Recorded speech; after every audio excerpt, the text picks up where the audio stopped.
order the September 4th meeting of the Finance and Personnel Committee. The meeting has been posted. The time is 8:35.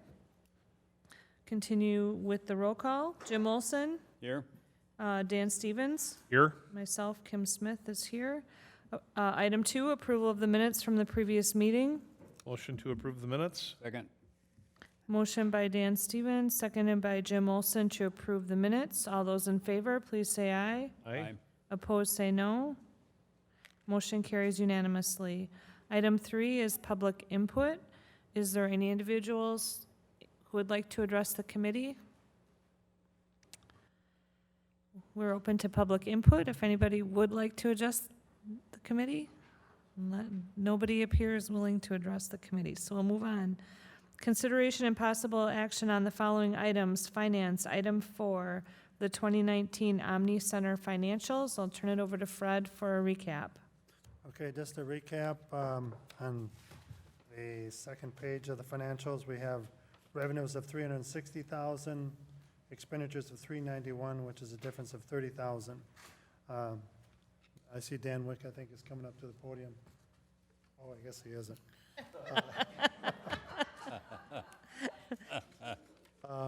Other than that, there's really nothing to add unless Dan Wick wishes to talk about anything.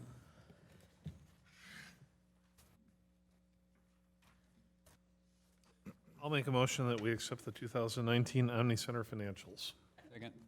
Motion by Dan Stevens, seconded by Jim Olson to accept the financials and place them on file. All those in favor, please say aye. Aye. Aye. Opposed, say no. Motion carries unanimously. Item 5 is the 2019 general fund financials. Fred? Okay, we have revenues of $7,966,000 compared to expenditures $5,505,000. Other than what we've talked about in numerous meetings, snow and ice, I think, was the one we talked about. I didn't see anything out of the ordinary. I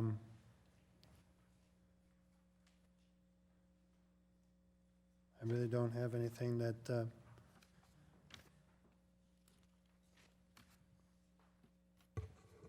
unless any of the other department heads wish to make a comment. I will then make a motion that we accept the 2019 general fund financials. Second. Okay, motion was by Dan, seconded by Jim to accept the 2019 general fund financials and place them on file. All those in favor, please say aye. Aye. Aye. Those opposed say no. Motion carries unanimously. Item 6 is contract for legal services from O'Flaherty Law Firm. I didn't see that in our packet. Is that available, Eric? No, I asked that we hold this off to next month so we can discuss a written document. Okay, we'll put that one off.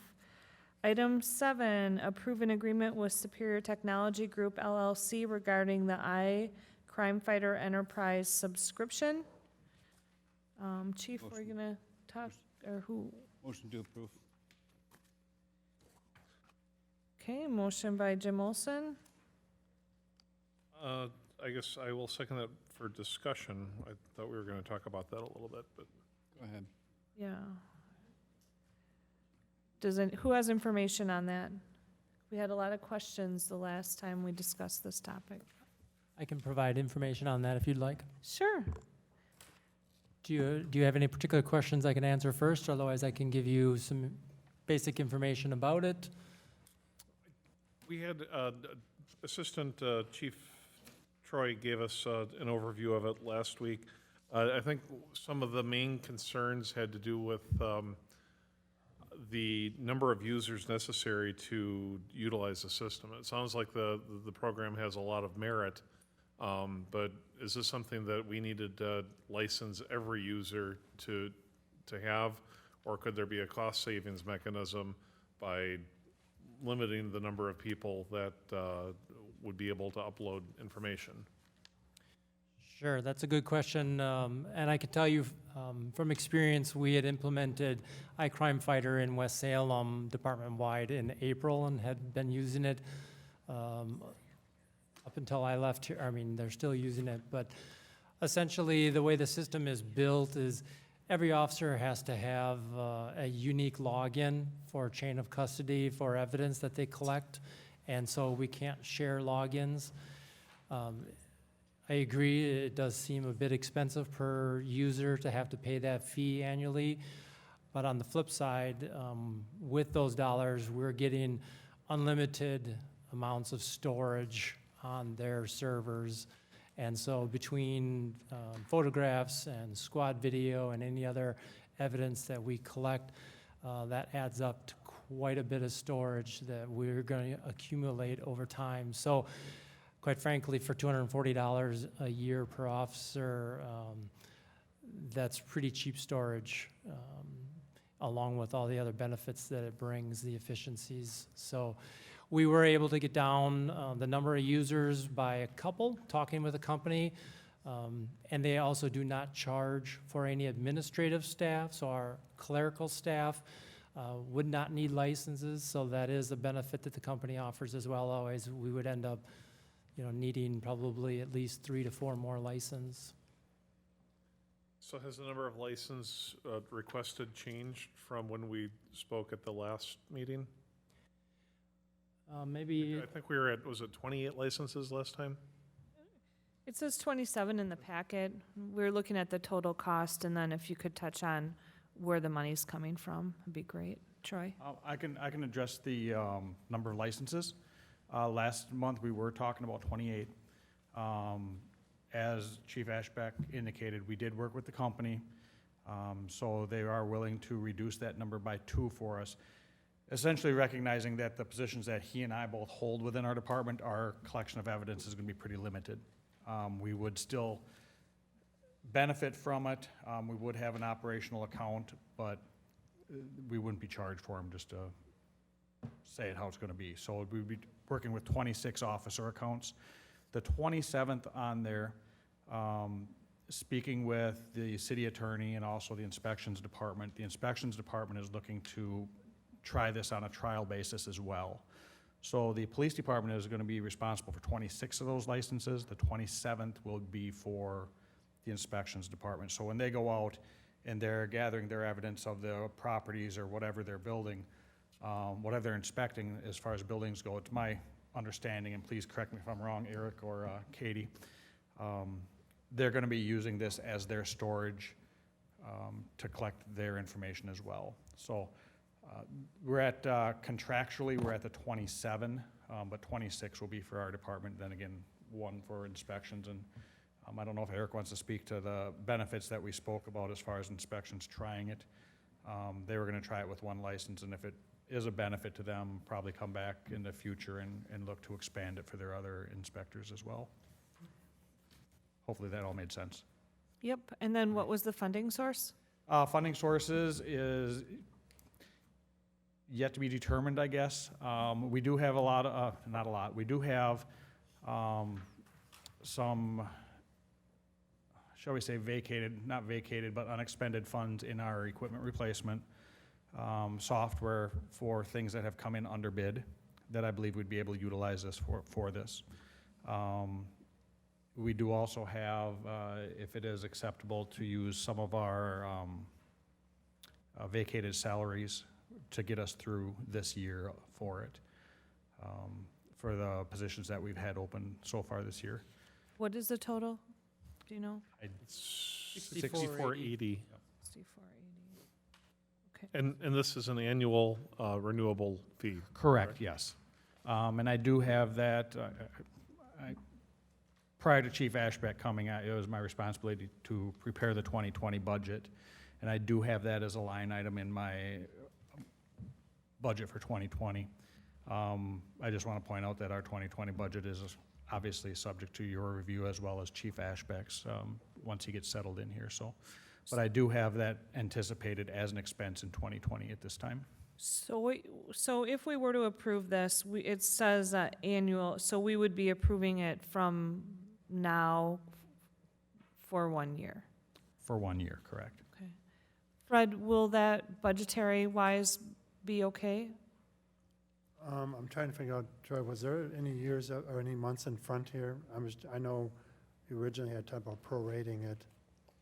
At this time, there is not. I'm guessing if needed be, we could probably get them back to the table and discuss that. I do know they've been very cooperative with our legal staff. The initial agreement is significantly different than what you're being presented tonight. The city attorney made quite a few changes on there and got it up to par for what she believed would protect the city. So the company is very willing to work with us. I can't say for certain if they'd be willing to prorate anything. They usually do things, my understanding, Chief, is on a yearly annual subscription from, just 365 calendar days. Right, okay, Fred, I think you know where I'm going with this. I have a different Oh, go ahead. statement. This is also acceptable under Cities and Villages Mutual Insurance Commission modifications Oh, that the Thank you, attorney yes. has made. Yep, I forgot about them. Kind of an important piece there. Chief Ashback. Yeah, I would just like to point out that financially wise, we would prefer to, sign the contract with them with the understanding that the monetary agreement goes from January to December for 2020, but we may be able to start this early. It takes some time to integrate and implement, and I think the company would be willing to work with us starting early, so we wouldn't be obligated financially here in 2019. Okay, thank you. So could we have the agreement, the formal agreement modified, the contract modified to allow for that?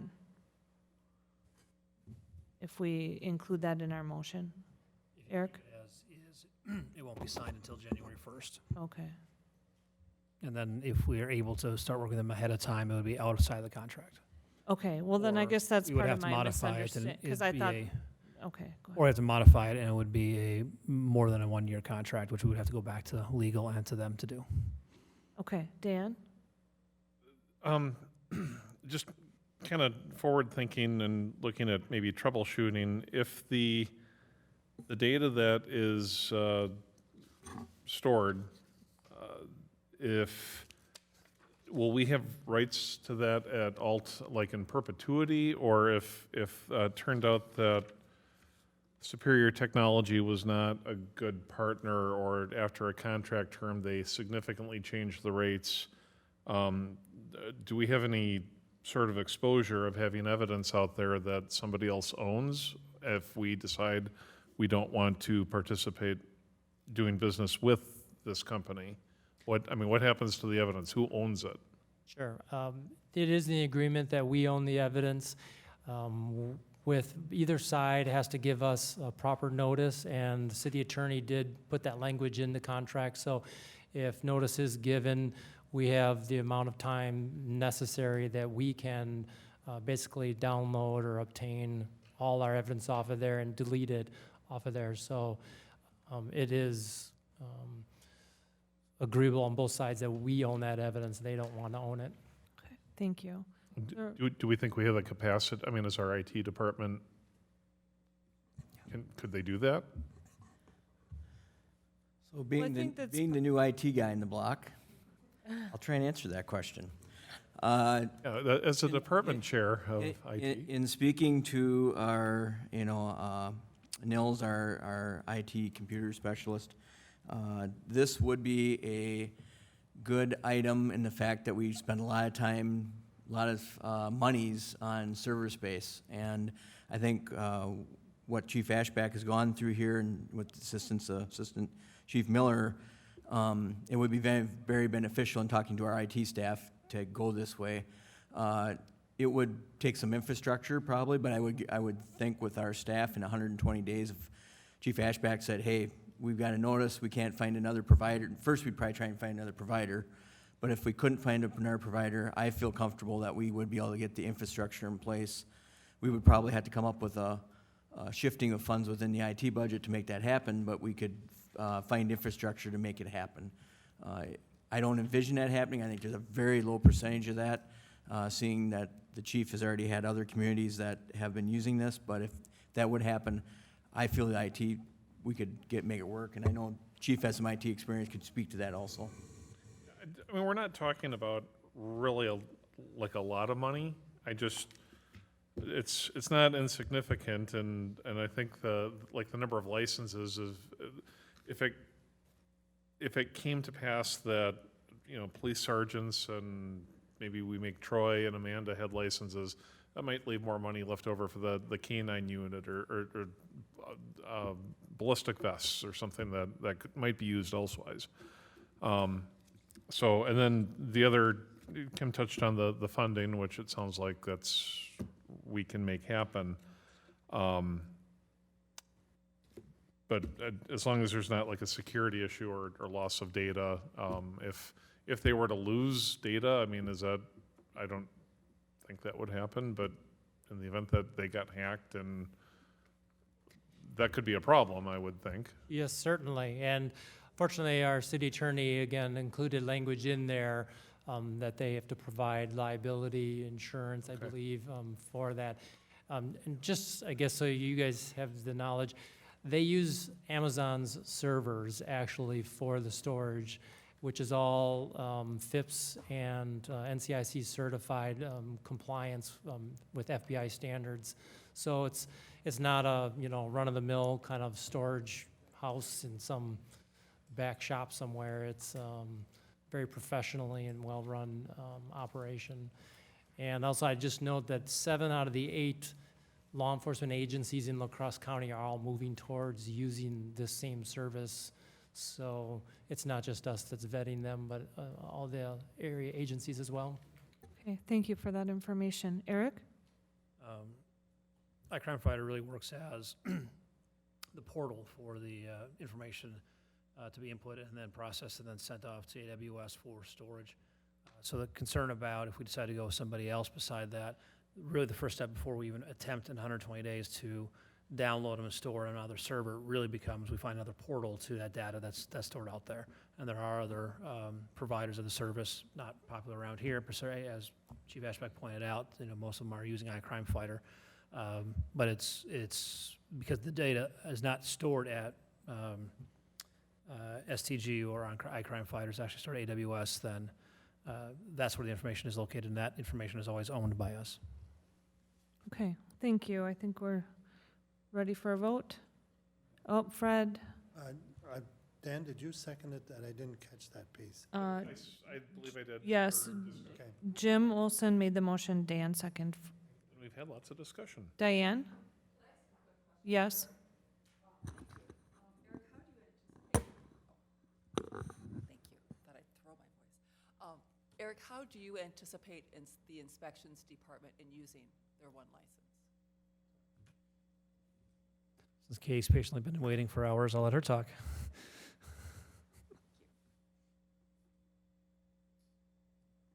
Thank you. So our intent is to start with property maintenance. Right now, we partner with the police department to issue all of the citations that we have, if it's for outdoor storage, vehicle-related items. So we've already maneuvered that process over the last 2 years. So the planning and inspection is kind of all in one. We've also had issues that all of our inspectors have to handwrite out the tickets and citations and do it in triplicate. And the intent is to try and move away from that and instead have it all in the same citation issuing software. So we don't have paper tickets going out and electronic tickets going out, so that it's all used as one overall department. That's the intent. And then it also gives them that flexibility of not taking the extensive amount of time to write it and issue it. Instead, it's just done in a one-piece foundation. Instead of always asking for the police officer to come out and issue it, because we only have so many on staff at one time, this is a means to expedite that service. And then keeping in mind then the video or photo evidence also then becomes stored instead of on Katie's computer and our local server, which then we question about backup. This is the off-site backup then that is always there, always available, and then can be pulled and researched and sent. So if there was a complaint on an ordinance violation, that somebody had their cars parked on their grass or something like that, that picture would then be uploaded as well? Is that, So right now, we currently use the iWork software system. This would only come into effect if we actually got to the citation stage. So previous to that, it would stay in the software. If we ever moved from iWork, this would be a location where we could store it, as it obviously has better storage capabilities than I worked as, there's a limit to how much we can do. So that's the difference. Thank you, Katie. Any other questions? Okay, so the motion is to approve an agreement with Superior Technology Group LLC regarding the iCrime Fighter Enterprise subscription. All those in favor, please say aye. Aye. Those opposed, say no. Motion carries unanimously. Thank you all for your hard work on that. Item 8, review and consideration of computer purchase for Windows 10 operating system upgrade, substituting budgeted projects and using sinking fund in the amount of $8,688. Jared? In your packet tonight, I have included a memo on computer replacement for Windows 10. Going through 2019, we have been starting the budget process for 2020 with the new reorganization of the IT staff. With that, we were going through with our consulting service, Adani Networks, and looking at, we have a number of computers that are Windows 7 currently, need to be Windows 10 by the end of the year. It really doesn't make any sense to update a 5, 6, 4.5-year-old computer to Windows 10, and some of the computers, we don't even know if we can load it on there and it would actually work. So we are proposing to purchase 37 computer units and 6 laptops. One of them I'm using tonight, that's 8 years old, that's on my desk right now, just as an example. So with that, we would be looking to expend the funds of $33,687 for the purchase of this. We have reallocated funds from the 2019 equipment replacement budget and are using part of the sinking funds that would be replaced through the 2020 budget. What was that total again? 33? Yeah, it's 33, I think I had my memo too. Put it in there. $33,687.86. Thank you.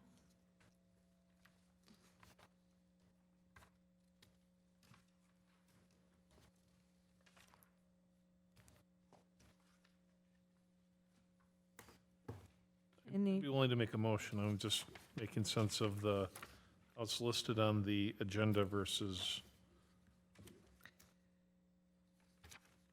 So what you're proposing is, We're, in the memo, it outlines we're reallocating $15,000 that we had budgeted for SharePoint software, which we're hoping through the budget process to go to Windows Office or Office 365, so we would not need that software.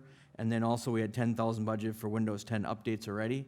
So if we take that 15 plus the 10 and then take the sinking fund, we could get the purchase funded.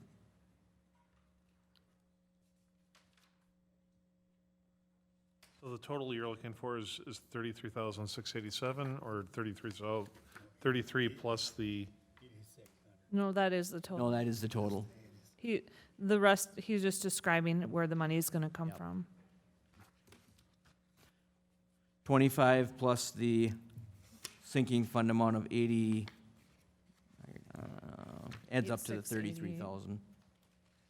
okay, so 25 for the 8688 plus the 25 adds up to what the quote is. So the 33,687.86 does what you need. Correct, correct, All right. correct. So I'll make a motion that for the purchase of the computer equipment not to exceed $33,687.86. Thank you, Dan. Is there a second? Second. Motion by Dan Stevens, second by Jim Olson, to improve the computer purchase for the Windows 10 operating system upgrade for a total of $33,687.86, with the funding to be as described. Any further discussion? All those in favor, please say aye. Aye. Aye. Those opposed say no. Motion passes unanimously. Item 9, authorization to approve the Wisconsin Department of Employee Trust Fund Resolution and Employer Representative. I'll assume that's Fred. Okay, we received a notice from the Department of Employee Trust Fund that what has happened when I had conversation with them is there's been modifications to some of the forms and manuals to coincide with the resolution that we passed many years ago. So they're just trying to get everything updated to be in compliance with the current revised documents that they have created.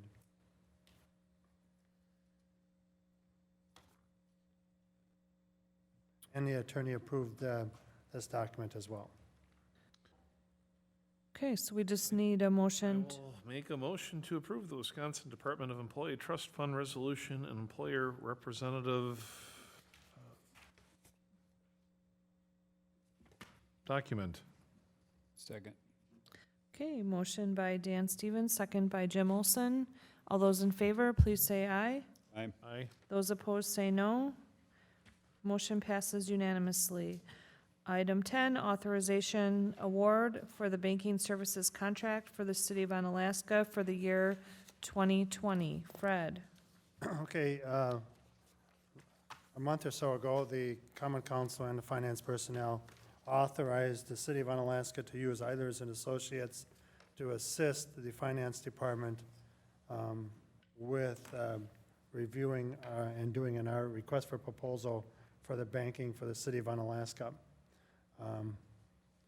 In doing so, we received, when the bids went out, we received back to us by, I think it was August 22nd, 1, 2, 3, 4, 5, 6, 7, 8 responded. We had Eilers evaluate them, and we've had numerous conversations with them. What I did is I kind of roped in Dan Stevens to assist the finance department, and we had some very good conversations with both Don Larson and Ken Herdeman from Eilers, along with Dan Stevens, Kim Eisensee, and I. With that said, I don't know, Eric or Dan or Eric, if you wanted to proceed with our findings and our recommendation. Dan, I think. Or I can keep talking. A couple more minutes, I might be able to be of more,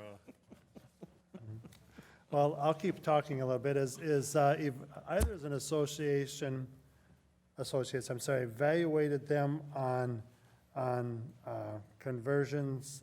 We scored them on a variety of different areas. Excuse me a second. The strength of the bank, quality of the banking platform and a level of service, the relationship team, public sector experience and references, cost of services, and the distance from the branch to the branch, and the community involvement. Let's see, there was a few banks that were eliminated, a variety of reasons. They either couldn't fulfill portions of the requests. The bottom line as far as evaluation, and what we thought was kind of interesting is an area of choices. The banks that were selected by, for most of the four of us, was U.S. Bank, Wells Fargo, Bremer Bank, and Associated.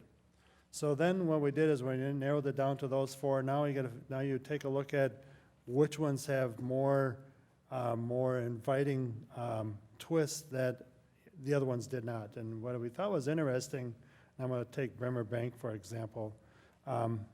Bremer Bank had a fixed earnings credit for the next 3 years, which is a twist that we thought was very intriguing. They were willing to cover the service costs, and they were very close to what they call the break-even bottom line. Credit card was another feature, is they had a flat $99 fee. And for those that may or may not know, the City of Onalaska probably has about, I want to say, close to 12 to 15 people with credit cards. So it's $99 for a year, and however credit card number we would need. They handled the loose coin area effectively to the city's satisfaction. Wells Fargo, going to Wells Fargo's advantages, the size of Wells Fargo. They had a 1.5% cash back payback, but they only referred to the 1 year. And I, just in Little Red, I thought was kind of interesting is the city has not been exactly very on a happy level with Wells Fargo due to some issues that has happened in the most recent 12 months. U.S. Bank, they had an interest credit of $707. They had what they call a working capital engagement, credit card annual fee. They had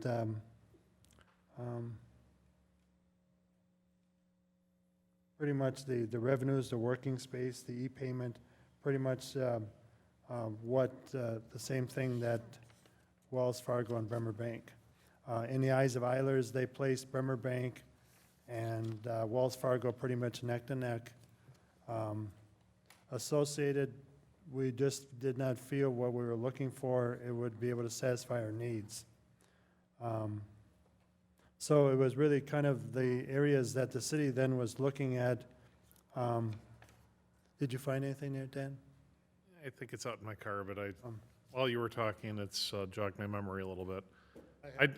I would add that we had considered both monetary and non-monetary issues, and the Bremer Bank became the bank that we were most comfortable with. There are issues with security on how we would conduct business logistically. There's a cost benefit and predictability that the rates afforded by the other institutions were variable, but that fixed rate was allowed us some predictability, and it was still very competitive. So we would look at it, if you could lock in to use an analogy, a mortgage at a fixed rate that was very good, you might get a slightly better rate on a variable, but that could change, and we don't know what that would look like.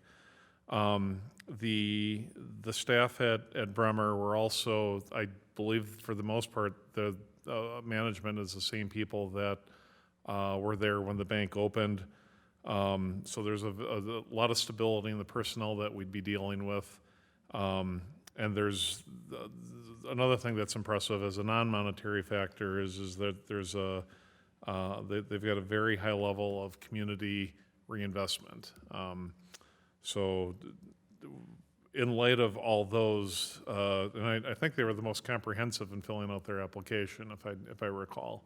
There were other banks that we had to request and get additional documentation from. So they had the best overall program that we feel is the best fit for the city of Onalaska. Fred, did I miss anything? Nope, it was a recommendation of the four of us to recommend to this council, the committee, if you would like our choice, was Bremer Bank. So based on that, this is something that we need a motion on. So I'm going to, I move that we award the banking service. One other thing I'd like to add, Fred. I think in all cases, this represented an improvement to the city of Onalaska over what our previous year's banking transactions were. So essentially, I think we're paying less fees as a city than we would Yes. with any of the top four respondents. So in any case, it marked an improvement. That said, we thought that Bremer was the best fit. So I move that the City of Onalaska awards the banking services contract for year 2020 to Bremer Bank. Second. Okay, we have a motion by Dan Stevens, a second by Jim Olson. All those in favor, please say aye. Aye. Those opposed, say no. Motion passes unanimously.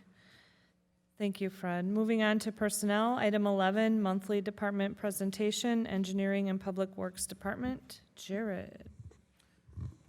Well, I was gonna originally try and beat Fred's 55 minutes, but in light of tonight's meeting schedule, we will keep it brief.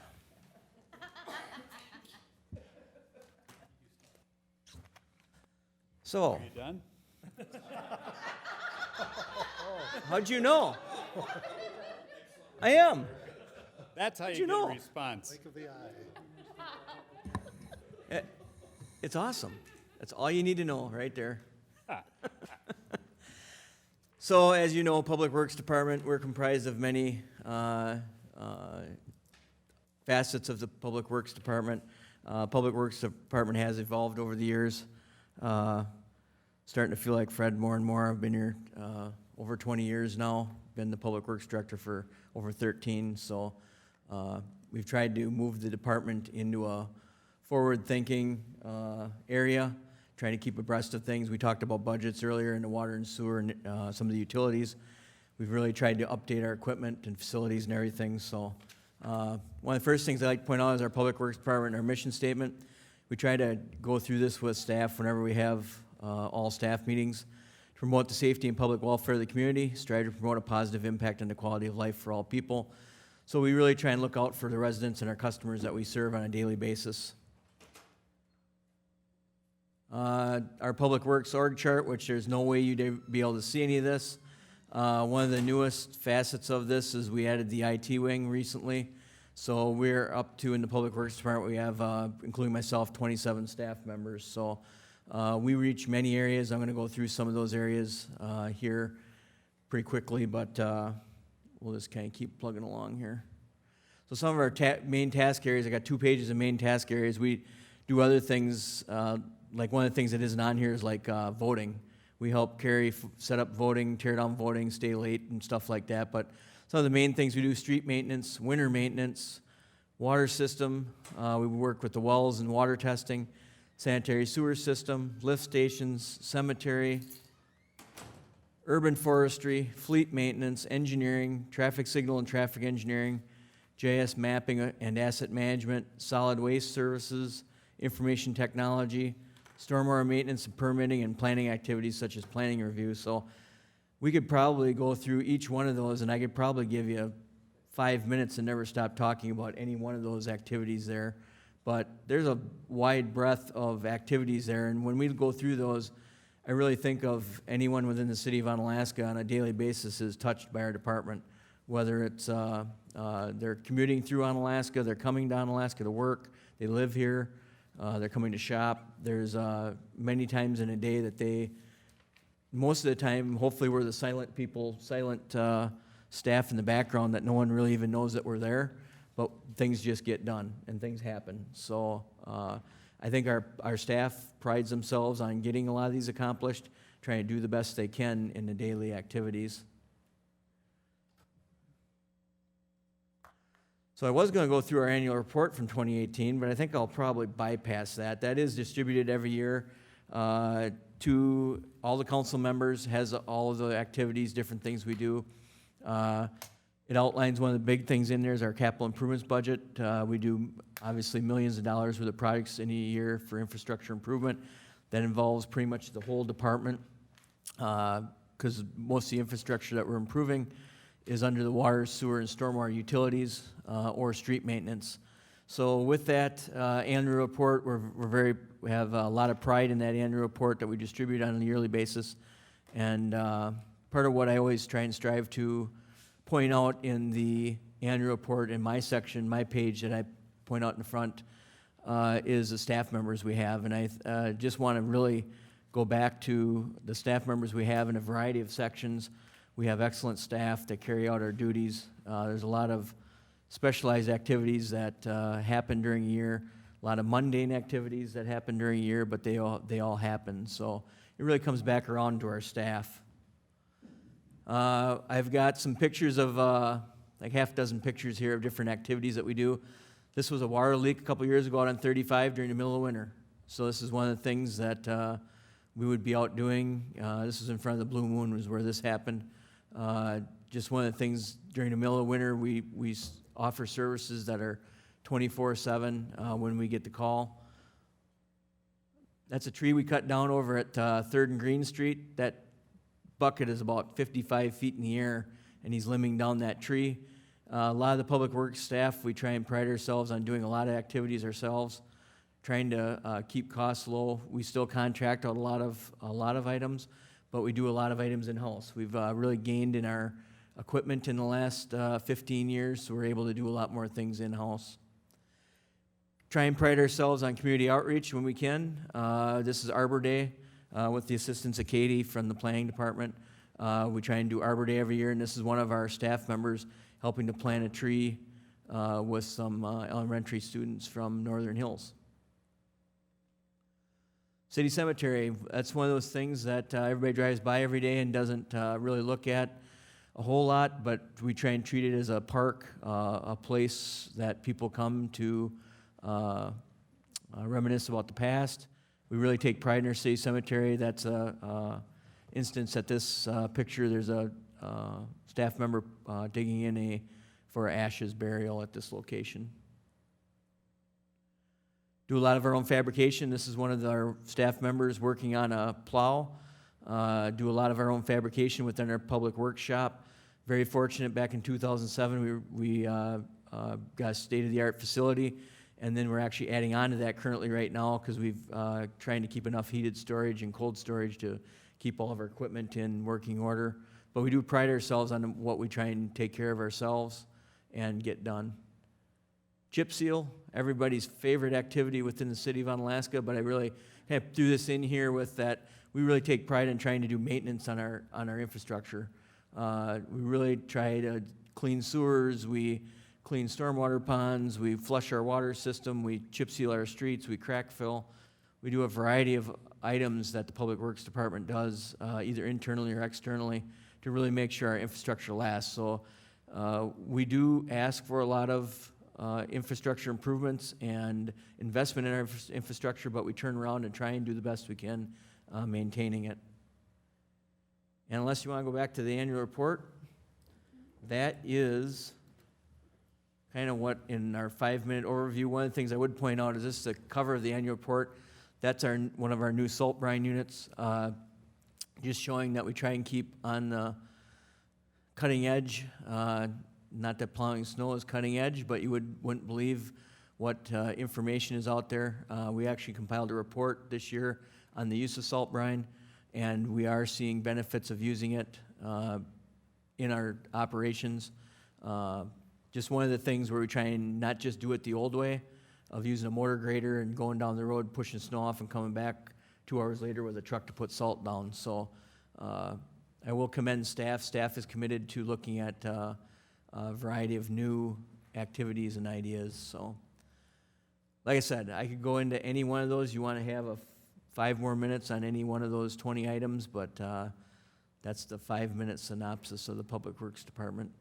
And darn it, I couldn't keep up with Fred. Could we get a 5-minute on each section? If you want it, you can get it.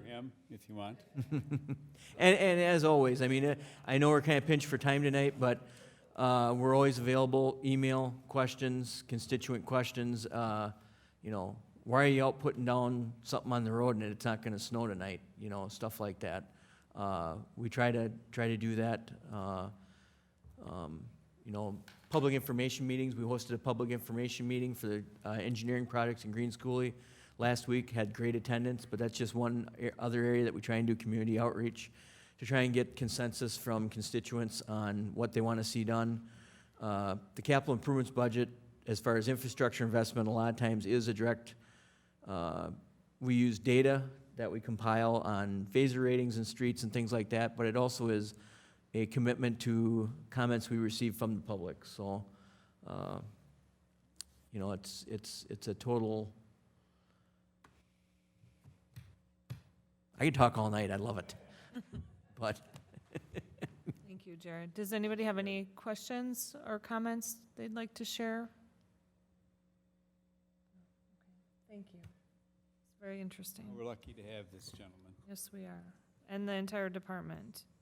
Yeah, once again, I just want to reiterate, it goes back to staff. I mean, we have committed long-term staff. We have staff members that have been with the department 30 years. We've got a core of staff members that have been there 10 to 15 years, that hopefully will be with us for another 10 to 15 years. You know, they work together well. We've really only hired, I want to say maybe 3, other than the IT individuals, 3 new members in the water, sewer, streets, kind of stormwater area, probably in the last 10 years. So really fortunate. If we lost a bunch of our core members, it would really put a drain on us. Really all about staff that gives us what you see. Thanks a lot, Jared. Appreciate it. Okay, item 12, update from Human Resources on any police and fire staff vacancies. This was per council request. Have there been any? And currently, we do not have any new vacancies. We still are working to fill a firefighter vacancy from last month.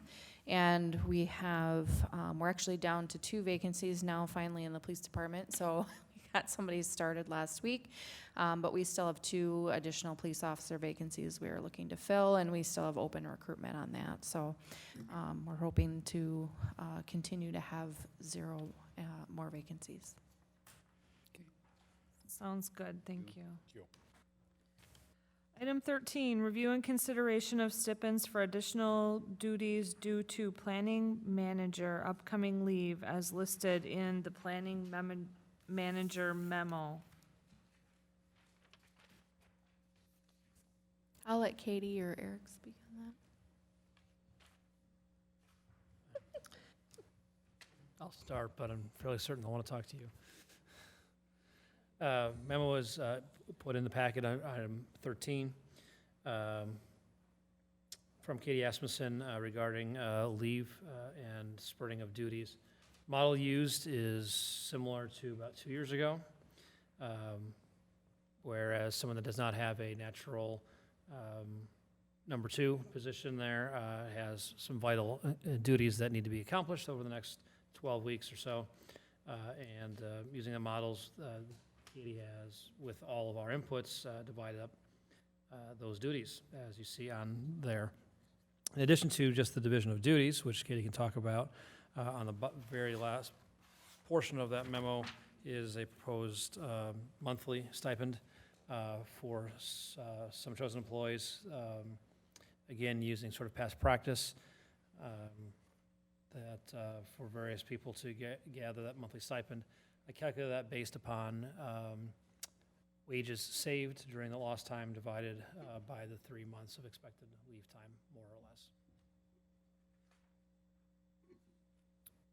Okay, I don't think we need to go through how everything is split up, other than reading it in the memo there. Did the committee members have any specific questions, or?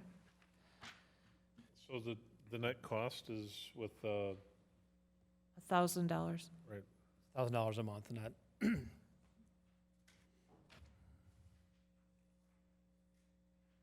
these changes were submitted by Katie, and you feel, I mean, this is a good plan? Yes, I use this generally the first time I went on leave, and it typically worked well with the people taking on the primary duties. We have more going to Amanda, our legal counsel, this time, as she's now on staff, and she can pick up some ordinance work and make sure that we have good backup to other stuff on hand. Also included in this list is Zach Peterson, our new planning technician. He's replacing where Joe Barstow had filled in that role previously. So we try to work as much as a team as possible. We have some really great staff with Jared and Amanda that can really help and benefit Zach so that he knows that he's making decisions with full support from people. And also to note, I will not be completely gone for the full 12 weeks. I intend to take about 6 to 8 weeks to be absent, and then following that, I'll come back part-time. So I will still be available, but it'll be on a minor basis. My intent is to come back at the start of the new year full-time. Sounds reasonable. I move that we approve the stipends and additional duties due to planning manager. There's got to be a better way to phrase this for motions. So I move that we accept and approve the stipends for additional duties due to the planning manager upcoming leave as listed in the planning manager memo. Second. Thank you. Motion by Dan Stevens, second by Jim Olson, to approve the stipends and duty assignments as described in the memo. Is there any further discussion? All those in favor, please say aye. Aye. Opposed, say no. Motion carries unanimously. Nobody asked where you were going.